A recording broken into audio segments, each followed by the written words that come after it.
Le passage à la retraite s'accompagne le plus souvent d'une baisse des revenus. On perçoit une pension nettement inférieure au dernier salaire. Le taux de remplacement, c'est-à-dire le rapport entre le dernier salaire net perçu et la pension versée, est en moyenne aujourd'hui de 75% pour les salariés non cadres. Il est à peine supérieur de 50% pour les cadres. Pour les fonctionnaires, il est de 85%, mais attention, il est calculé sur le salaire hors prime. Ces taux de remplacement devraient baisser de plusieurs points dans les années qui viennent. Il est donc indispensable d'épargner dès aujourd'hui pour améliorer sa situation financière de demain. Plusieurs solutions peuvent être envisagées. Tout d'abord, l'immobilier. C'est un placement intéressant pour préparer sa retraite. Être propriétaire de son logement permet de ne plus avoir à payer de loyer lorsque l'emprunt est remboursé.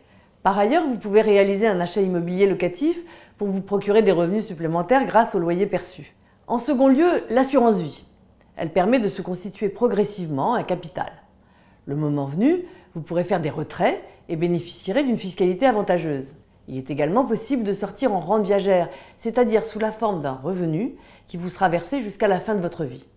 Il existe également des produits d'épargne retraite spécifiques qui offrent un avantage fiscal. Ils permettent en effet de déduire de ces revenus tout ou partie des sommes versées. Mais en contrepartie, la sortie se fait presque toujours en rente viagère, rente qui est imposée comme les salaires et pensions. 3 produits d'épargne retraite fonctionnent globalement de cette façon. Le PERP, le contrat Madelin et l'après-fonds.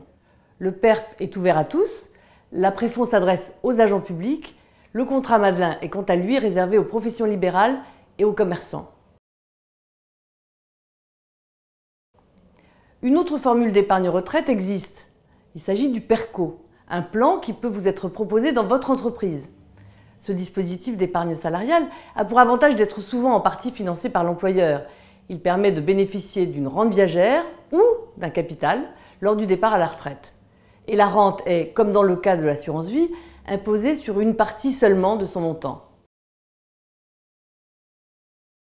Quand doit-on s'intéresser à ces produits d'épargne spécifiques? Dès que possible.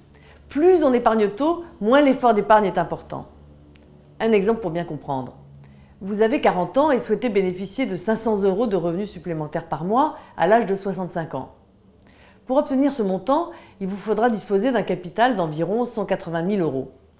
En épargnant dès 40 ans, vous devrez placer tous les mois 400 € pendant 25 ans sur la base d'un rendement de 3%.